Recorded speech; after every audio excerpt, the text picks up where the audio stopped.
a cop for 23 years and retired a year ago for PTSD related issues. I can't describe how I felt before. Had bouts of suicidal thoughts. I would snap on the drop of a dime for no apparent reason. I was angry all the time. If I wasn't angry, I was in tears.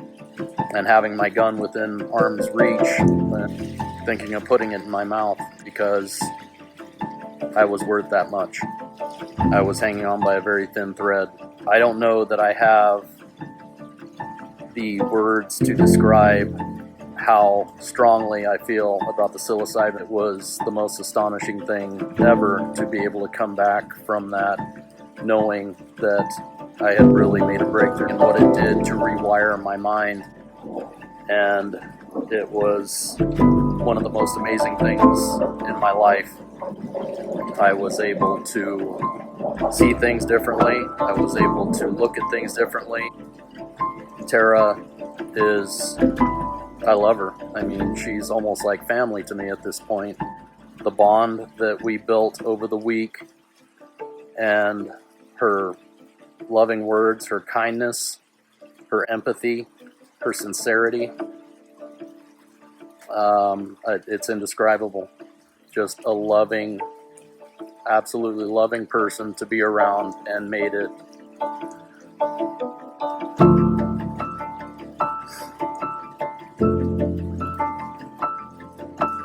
easier to not hate myself so much for the mistakes I had made.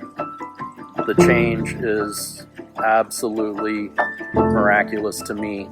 Somehow profoundly changed my own mindset of myself. I've been able to get my wife to almost immediately see the changes in me and my thinking and my behavior and my reactions to things that before would completely set me off. It's all about self-worth. It starts with loving yourself.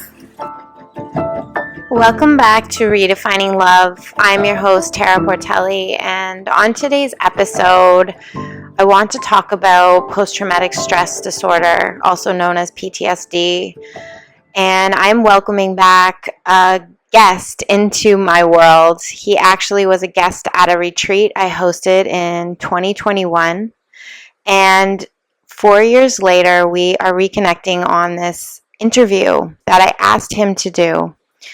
So he was a former police officer of 23 years that was forced to retire due to his mental health. PTSD took him over in the most violent and invasive way. And maybe for some of you out there, you might be silently struggling. You might not even recognize that you have PTSD because sometimes the symptoms can be so subtle.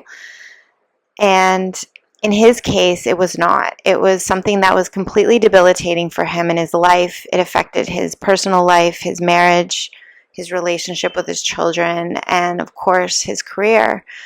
As a very well-respected police officer who was a leader, worked on the SWAT team, he was a trainer. He really loved his job and he was really good at it. And the fact that he felt that he couldn't share his struggles openly, here's where the culture becomes very toxic, because I think that there is a lot of people out there that are silently struggling with their mental health, but because they don't want to ruin their reputation, face judgments, they hold back and they silently struggle. And I was one of those people. I worked as a paramedic for 9 years, for those of you that don't know. And near the end of my career, in the last 4 years, I significantly struggled with my mental health, but it was very subtle. And it became my new normal. And I didn't recognize it until I had a situation at work and I was assessed by a psychologist. And the results were astounding because not only was I struggling with PTSD, I was also struggling with anxiety and depression. And sometimes just the cumulative nature between our careers and first responders next to relationships and family dynamics and struggles can really take a toll on someone individually. And so sometimes we get to a breaking point and we have no choice but to seek help instead of seeking help when maybe it'll be a little bit more manageable. In Danny's situation, he didn't recognize that he was struggling. He just started to notice his emotional instability. And after coming to a psilocybin retreat in 2021, his entire life changed. He no longer struggled with the symptoms of post-traumatic stress disorder. He improved significantly his quality of life. He connected with his true self prior to being a police officer. And he shares very vulnerably and openly his story about his experience, his hesitations with psilocybin, his predisposed notions or stigmas around psilocybin as a drug, and his path to this recovery, which 4 years later, he still claims that this medicine saved his life. So please help me welcome our guest, Danny. I am here with Danny. Danny was in a retreat in 2021, so 4 years ago now, a long time. And Danny was a former police officer of 23 years and left the career because he was struggling with PTSD and came to psilocybin. So we're going to talk about how he struggled as a police officer, and we're going to get into how he's doing now and the transformation over time. You were definitely someone that was really important to me in this work, and when we first met, you were in a really difficult state of being and struggling. And share with us a little bit about what it was like for you at the time before we met. Sorry.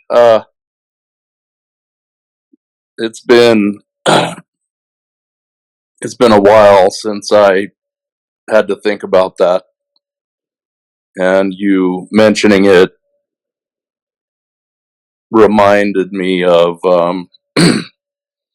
how awful, how brutal everything felt around me, and just that. Yeah, I had been struggling for a while, until I was kind of asked about the retreat, and at that point, I was kind of at my wit's end with everything. I mean, I was, pretty heavily involved in therapy, with a specialist that dealt with military and first responders in particular. So she was a godsend, and she was able to help me retire a little bit early without consequence because of my mental state that had deteriorated to the point that it was scary. I literally thought that I was becoming bipolar or something like that because my mood swings were unbelievable. I had never experienced anything like that in my life. I was totally stoic and solemn one minute.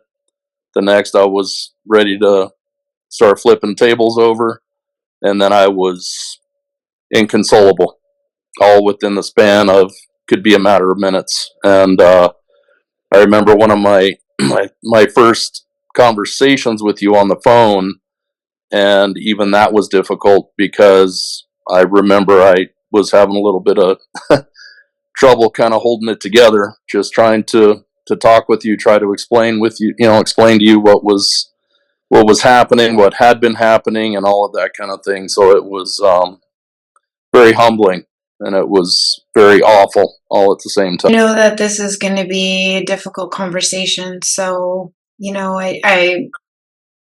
I'm sorry that you have to relive it through this conversation, but it is a conversation that is important because there's so many people who are in your field and other first responders that are silently suffering.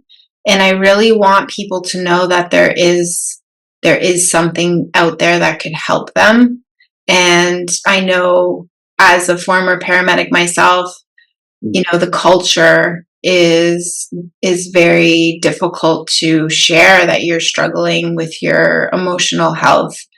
And so for people that are listening and or watching this, what were your symptoms and how long did you struggle before you recognized that you needed help? Started seeing my therapist in January of 20. Um, Probably a good 6 or more months prior to that was when I started having onsets, and I had been in the profession for so long that you just didn't say anything.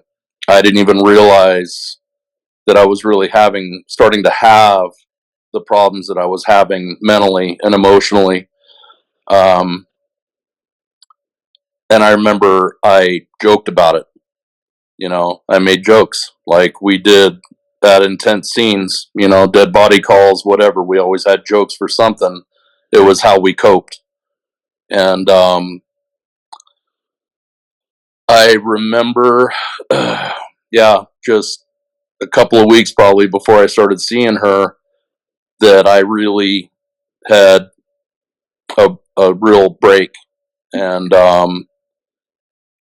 kind of lost my temper in certain respects in front of, at that time, my wife and our collective kids. And that was kind of the final straw. I realized, this is really scary. There's really something wrong, and I don't know what to do. And I really couldn't say a whole lot because of the emotional and mental state that I was in at that time. Everything had kind of come to fruition. I was completely terrified as to what was going on in my head and in my mind, my body, my emotions, and it was a very slow and arduous process. And I had to work a little bit after that, and every day was as much of a mental struggle as you could even imagine. I had to mentally prepare in a used to be a good way. Now it was just to try to get through the day without something awful happening with me in my head, being able to do my job, being able to, just walking on eggshells, I guess is what it felt like. And it was, each day was even harder than the one before for the most part. And I started therapy, and I started going twice a week almost immediately. It eventually evolved into a group therapy with a couple of other academy mates who had also respectively retired from different agencies, um, and so it was mentally and emotionally taxing all the time because it never went away. And one of my coping mechanisms was, I started to drink a lot because it would lessen the pain until it didn't. And I was still doing everything I could, to keep myself physically fit and everything else like I had done in my career. Um, but then there was always room to drink. And again, it was more of just a release. It felt good to not feel anything. Wow. Did you recognize that this was related to your career, or was there like one specific experience that you had that really affected you, or would you say that this was just a accumulation over time? I think a little bit of both, but ultimately just a snowball effect. The final straw in hindsight, after lots of therapy and lots of discussion, was something I couldn't even talk about for the longest time, was my last critical incident that I responded to. I was second on scene to a double homicide of two elderly people that were very highly respected in the community, known as very giving, loving people, had extended family here in the area. And so ultimately, that wound up being the proverbial straw, so to speak, in hindsight. At the time, I didn't really realize it. It was, that was kind of when it started, and it wasn't like an avalanche. It was just slowly starting to realize, I wasn't sleeping as well. I was, having some issues at work and trying to stay focused and trying to control my emotions and it kind of seemed like once it started, it wasn't stopping. And so then that's where started making jokes about it. I must be going crazy. Oh, losing my marbles, whatever. And I really didn't take it all that seriously in spite of how I was feeling, because I had been doing the job for that long that I had never had any kind of issues of being bothered by something that I saw or that I experienced or that I was a part of or whatever, in a professional capacity. And then it just kind of unwound, again, coming up around the end of that year is when it really just collapsed on me. And I feel like, you know, because there's not so much real awareness around the fact that this is very common for a lot of people who are working in the field of like being a first responder, but yet it's not really safe to to share that, maybe you're struggling with your mental health. I think that a lot of people will just use humor as a way to cope with it. Yeah. Do you feel like you felt safe to share how you were feeling and like to be open about it, or did you feel like you would be judged? Because I think when we go into the world in that job, there's almost this expectation that you're supposed to put this suit of armor on and that you're just a superhuman that doesn't feel anything, and that you're weak if you show any kind of inability to do the job, or weak in your mind. And I think that is a lot of fear, like a big fear that people have about sharing that they're struggling. Would you agree? Yeah. I came from a different generation, as far as where I think that kids, especially in my generation that grew up the way that I did or that we did, however you want to say it, were just kind of cut from a different cloth. You didn't really talk about anything, not because you were embarrassed or ashamed, but just because it just wasn't how things went. And then going into my profession, I don't remember any kind of debrief where it was like, hey, is everybody okay? That was pretty intense, or whatever it was. It was always a debrief of how we could have done things better and who screwed up on what and what could have happened but didn't, and, food for fodder for next time. Which at the time, being still fairly, I guess, about maybe almost midway through my career, that was my mindset, you know. Um, Being on SWAT, I mean, you just were mentally tough. You had to be. I would, drink every now and again, but I wasn't one of those people where it just depended on substances and everything else. And as I had mentioned, I always took really good care of myself physically, because that was, part of what you needed to do. You needed to expect to be your very best self physically, mentally, and emotionally, because your life depended on it, literally and figuratively. Mm-hmm. So I don't ever remember anything like that. And I remember probably not too long around that same period, I don't remember what the incident was, but it was pretty high stress. And I think I had mentioned to a friend of mine in confidence, just in passing, something to the effect of, yeah, I had a little bit of trouble sleeping there for a minute, ha ha kind of deal, and didn't think anything of it. Well, not too long after that, I get a tap on the shoulder and I wind up in a fitness for duty interview with the psychologist. And I was livid.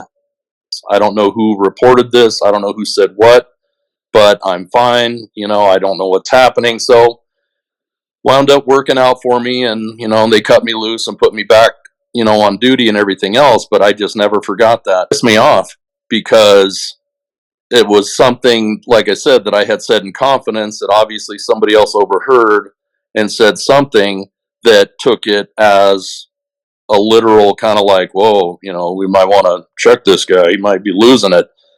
And it was just more of a passing comment because like I said, I had never had any issues like that.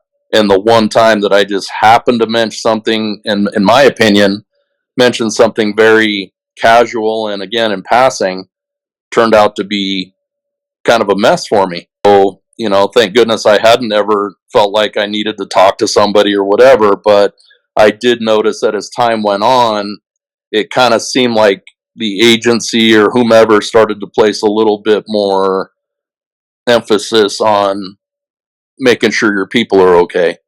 And I can remember the night of that last incident I had mentioned with the double homicide. Me and my partner that was first on scene were doing our reports. And I remember somebody from, one of the CISM, critical incident stress management people had come in and had asked, hey, you guys okay? Like, yeah, good. What's up? And it was just bizarre because that was still somewhat new to me and very unexpected, but slowly started to move the pendulum, I think, more toward the focus on is everybody okay? And I know by the time that I was coming to the twilight of my career that it really started to I had a little bit more trouble holding my tongue in briefing, if it regarded one of my comrades, as far as dealing with something the night before. And I remember one in particular that it was actually my call, but I had been dispatched with another person to another high priority call that we were in lights and sirens to at the exact same moment that this other one had come out, and it wound up being a young teenager that had committed suicide in his dad's office. Mm-hmm. And one of the guys that wound up going to that lived in the area. And so he went and picked it up and wound up, taking the whole deal. So the next day, they kind of went over it, and it was, it was a pretty hectic deal, and obviously very traumatic, for the parents and siblings. And I remember just kind of out of nowhere, I was like, did anybody check on him? Is he okay? He walked in on something that should have been my deal, but then he got stuck with it. So there was also a tremendous sense of guilt on my part already at that time, which I didn't know, because I knew that I was not doing well, and he was quite a bit younger than me, and as far as career goes.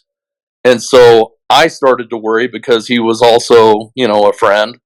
He was one of my trainees, and so I was immediately concerned for him. Did anybody check on him? How is he doing? That's something you can't unsee. What's normal to us isn't normal to people. And I kind of just, went all over my soapbox, and yeah. And I was assured, no, he has been checked on. He indicates that he's doing okay, and, this and that. And, so it was just things like that I started to notice, where I started to get almost a little bit more offensive about critical incidents or something like that, even if I was not involved, nowhere near. I could have been on my days off, but just like, anybody check on him? Everybody okay? I think that's an important point that you're making, because as a police officer, it's not just your responsibility to go to the call for civilians. You also have almost other people that you are responsible for. Like as a senior officer, you are responsible for the younger coworkers as well as like the family, so Mhm. you're taking on this tremendous stress on your shoulders. And when you are being made to feel like, you're not adequate, of course you're going to internalize that. And then yourself that you need to start taking care of your mental health, right? Because you were recognizing it at that point. It's just this, like you said, like it's the snowball effect. And it's a huge responsibility. And the beautiful thing is that you finally found a solution because you came to retreat and you experienced psilocybin therapy, which, for those that don't know, is a psychedelic. And without actually having a psychedelic experience, it shifted your life for the better. So, do you want to share a little bit about how you came to psilocybin? Yeah. Like I said, I had been enjoying my beer a lot, and still, totally immersed in therapy, and it just wasn't enough. I was doing better, I guess, in in certain terms, but it's almost like I was missing something. Like I wasn't, quite connecting back to, I guess, as normal of a reality as I could. And so it was my partner that I ended up going with who had introduced it to me. And I remember just kind of being like, yeah, I don't know about that, still was in cop mode. I was a cop for 23 years, and, it's illegal. It's bad.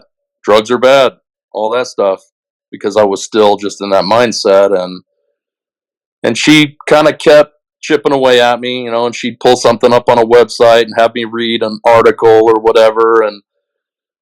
And I don't remember how much time. I want to say it was a matter of months when I just kept feeling like I was butting my head against the wall.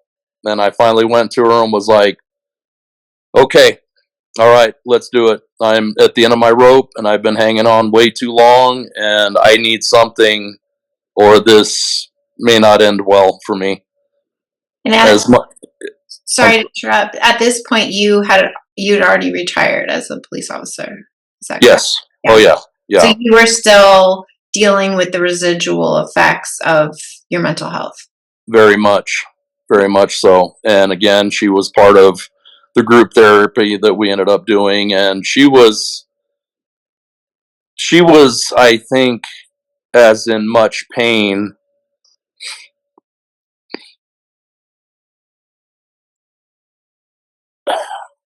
as I was. And again, having been academy mates, it was painful to witness her pain. We were supposed to be able to solve problems all the time. We were supposed to be able to figure stuff out all the time. And that spills over into your persona, into your personal life. And not being able to help her was excruciating. And I know she felt the same way in regards to me. It was probably the better half of a year after I had retired when she had mentioned it to me, and I just wasn't having it when I decided to do it. Again, I told her, I said, this is kind of like my last hurrah, I guess, in a sense, and not like I was, talking about ending it or doing anything drastic like that, but I was just kind of out of options. I didn't want to keep drinking the way that I was drinking, even though I was still taking care of myself, ironically. Like, okay, like, well, let's do it. And that was it. So I was like, all right, well, we're jumping in with both feet. So let's see where it takes us. So you didn't know anything about psilocybin prior to coming. You were just trusting her guidance at that point. Yes. Okay, you didn't do any research. And so coming into the retreat, could see your struggle. Obviously, it was very evident, and you know how triggered you were. You were triggered by even being around other people. And I remember one particular experience in the car when you lost your phone. And I was worried for you because you were going into like a bit of a rage. And you know, and then over the course of the week, so we spent 7 days together. You did 3 ceremonies, and I saw your change, like your ability to have more compassion for others. Not that you didn't, but I think you had been so burned out that you lost it, and that you were. I remember one particular situation you said, you know, I noticed that this person got into my personal space, and in the past I would have really, you know, I would have lost it. But I actually thought to myself, well, maybe they're just from another culture, and maybe that's just they don't have the same boundaries as we do. Do you want to speak to your experience and your progression through the retreat? Yeah, and I remember the phone thing and was ready to really lose my mind. And I know that as the days kind of went on, and we went to, you know, you took us to the cenotes, and just with our therapy and with our interactions, I noticed, and I know that it was brought to my attention that I ultimately got over that incident fairly quickly, I guess, in comparison to what it may have been had I been back in my normal society, I guess. And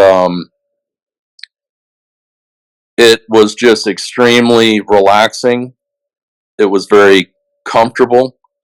You were very comforting to the both of us. I know that because we had spoken about it at length. And that with the ceremonies, it opened up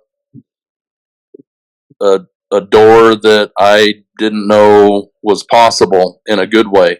And the relief that I felt, I guess, when it was all said and done, and I was able to kind of reflect on things, and I still journal, like I did when we were with you, and I know I started kind of drawing again, which was bizarre because I hadn't done that since I was a kid.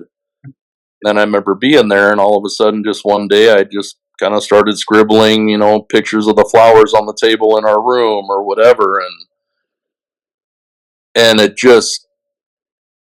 was somewhat subtle, but at the same time, it was almost overwhelmingly amazing and exciting because I felt like maybe, again, I wasn't sure what was missing, but that did something for me mentally and emotionally that I was able to truly look at things differently and to feel differently. And it was the largest relief that I can even think of, especially to that point to where all of the turmoil and the awful moods and the horrific things that I had been through in my head, and the nightmares and the triggers and just everything that was around me that was gone, and that it was indescribable. I mean, it was amazing when it was all said and done. So, I mean, your experience was very unique because you actually didn't have a psychedelic trip. Like, you didn't have any hallucinations or memories or flashbacks into anything, or like the only insights you had were when you were out of the medicine. Is that correct?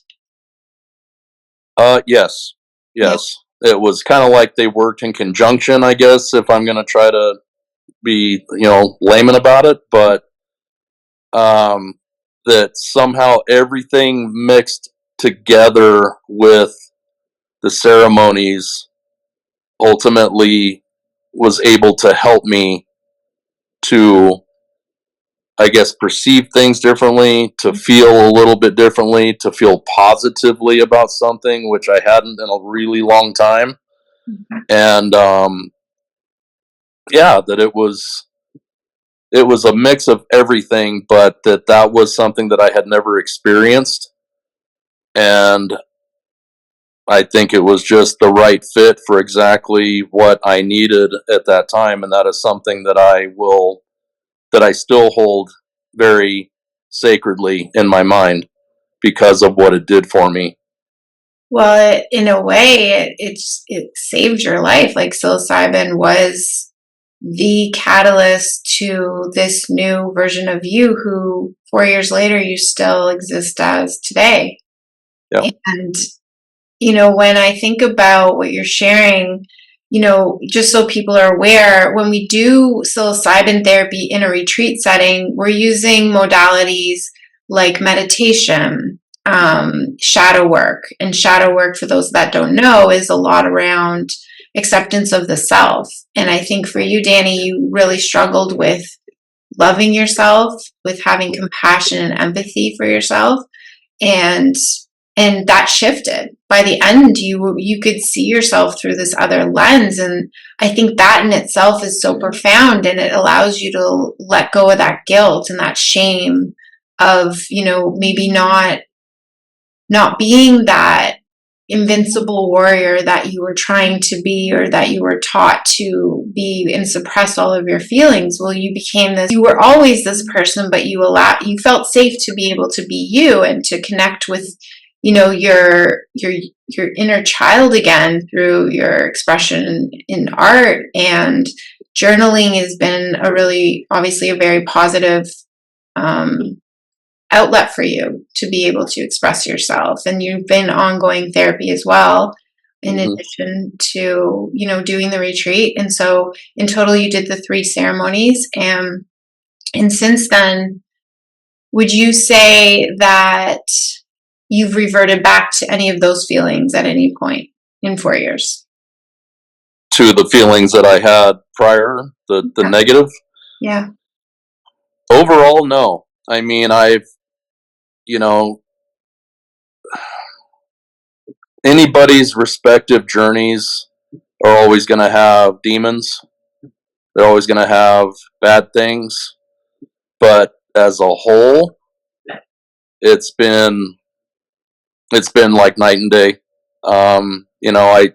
My anxiety levels have gone way down. They still kind of hit me every now and again, but again, it's just nature of the beast. It is what it is, but it seems much more manageable. It's much more recognizable to me. If I can feel something coming on, I know that I need to extract myself from wherever I'm at, to go have a minute, to sit down, to breathe, to pray, to meditate, whatever you want to call it. And it's been much easier, as opposed to me just completely coming off the rails, like what would have happened before, just in a heartbeat. So yeah, I mean, it's and it's life. I mean, you're gonna have bad days no matter who you are.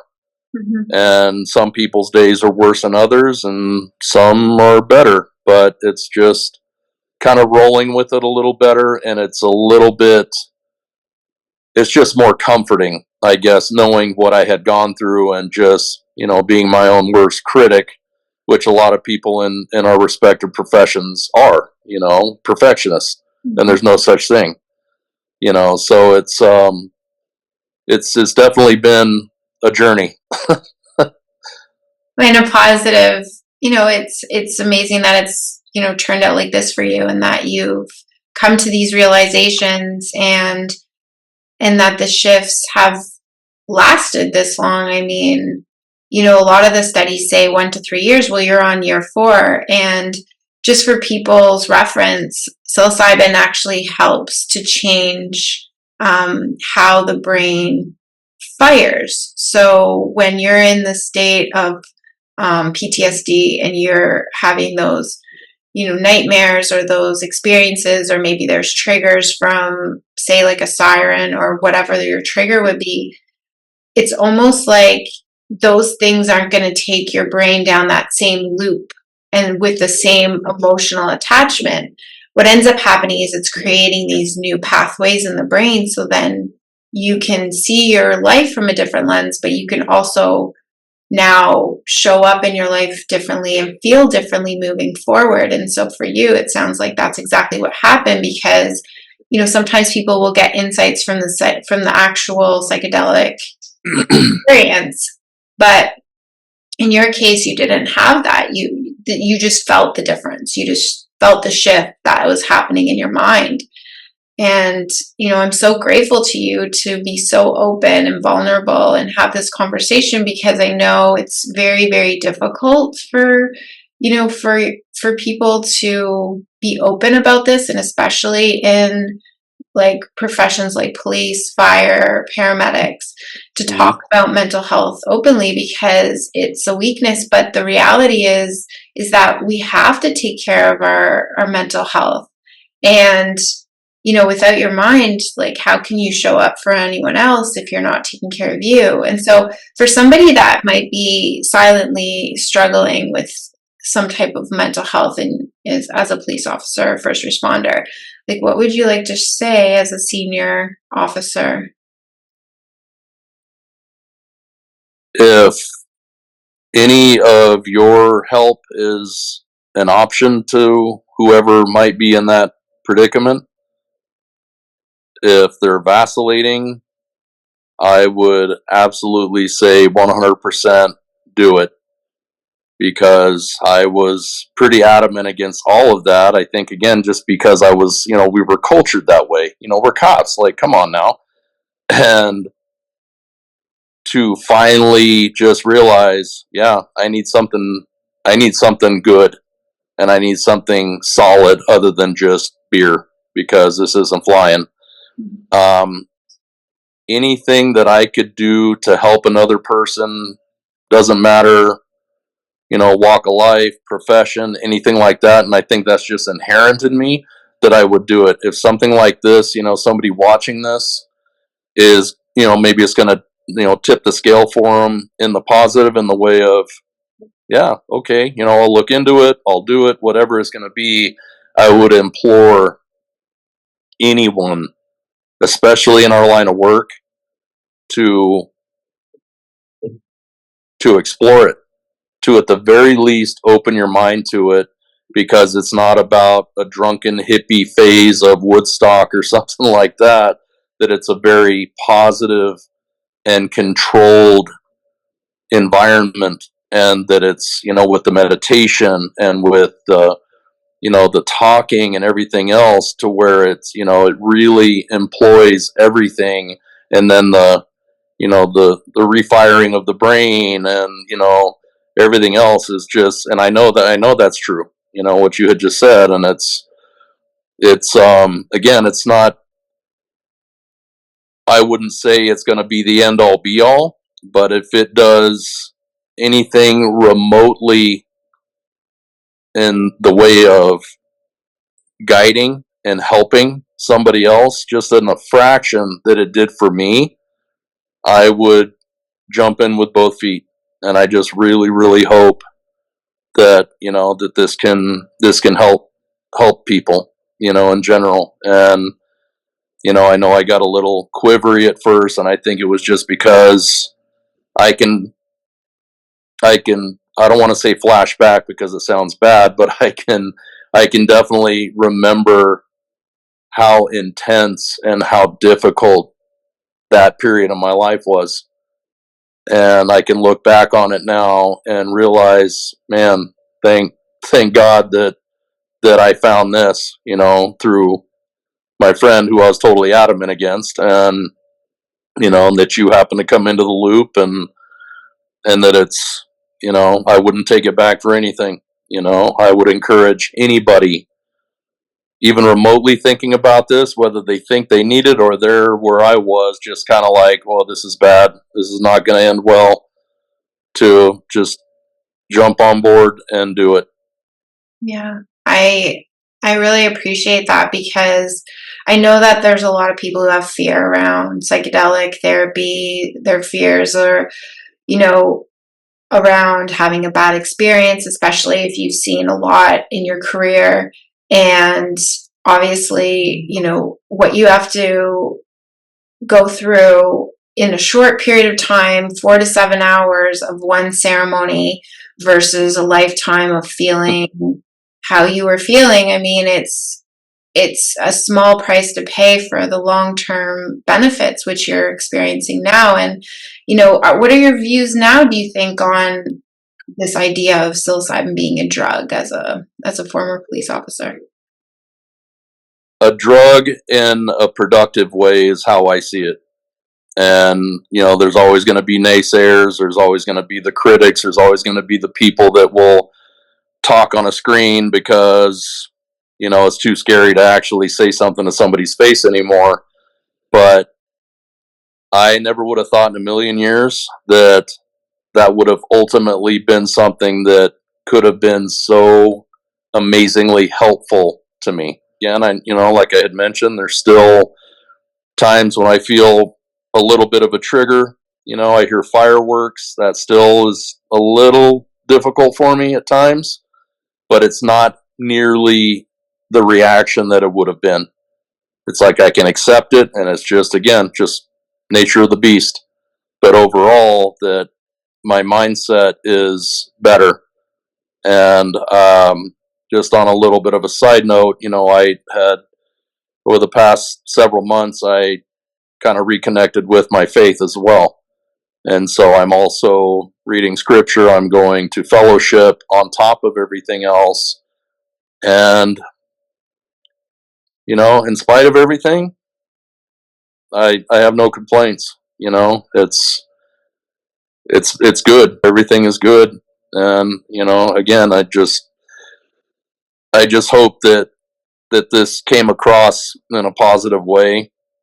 And, again, about the emotions and stuff, it's just strong. I guess I'm not that strong to where I can just stifle them and just pretend like nothing affects me anymore. But that was a very, very horrible time in my life, before all of that turned around for the better. And it's when you're in it, it's almost like you don't recognize that you're in it because it becomes your normal. And then you have this contrast now of how you feel, and you look back and you're like, wow, like that was really difficult. And, you made it through it to the other side, which is really beautiful. Thank you so much for being open, for being vulnerable, for sharing, because I know for a fact that this is going to help somebody out there who is quietly suffering, and, hopefully giving them the confidence to really take it more seriously before it comes to the point that it did for you, where it was a snowball effect. And, maybe seeking options like psilocybin therapy, which more and more, because you're based out of the US, is becoming more accepted. I mean, I just read that Colorado is now going to be, I think, organizing facilitators for psilocybin therapy. And I think there's some other states that are starting to really look at this as a real treatment. I'm currently affiliated with the Imperial College of London in the UK, and they have an entire psychedelic wing of their university that is doing this research on addictions, on mental health, and the long-term effects of psychedelics. And so you are a true testament to that. And so I'm just so grateful that you're here and you're open to have this conversation with me. It's always really good to see you again. And you too. Yeah. Yeah, no, and I just, like I said, I hope it will tip the scale for somebody in a good way. Maybe this was all that particular person or people needed to hear, and they're like, okay, why not? I got nothing left, or they were where I was at, and it was just a bad spot to be in. But I would stand firm on it honestly, and it's been remarkable. Truly, I just hope that it will help somebody. I don't want to think about anybody suffering, no matter, but I just hope that if they're on the fence with it, that they really look into it or just decide to do it, because you got nothing to lose. Thank you for sharing that wisdom from your own experience. And this concludes another episode of Redefining Love. I hope that there was something in this one for you. If you are a first responder or someone that has been experiencing some form of trauma that's caused you PTSD, anxiety, depression, and you want to learn more about if plant medicine is the right fit for you, I'm going to put in the show notes below some information about the retreats, application, and my calendar link in case you want to book in, and we can do an assessment and see if this is the right path for you, because you don't have to go through this alone. Danny's story is extremely inspiring and really gives a lot of credibility to this as an option for people who are struggling with their mental health. Until next time.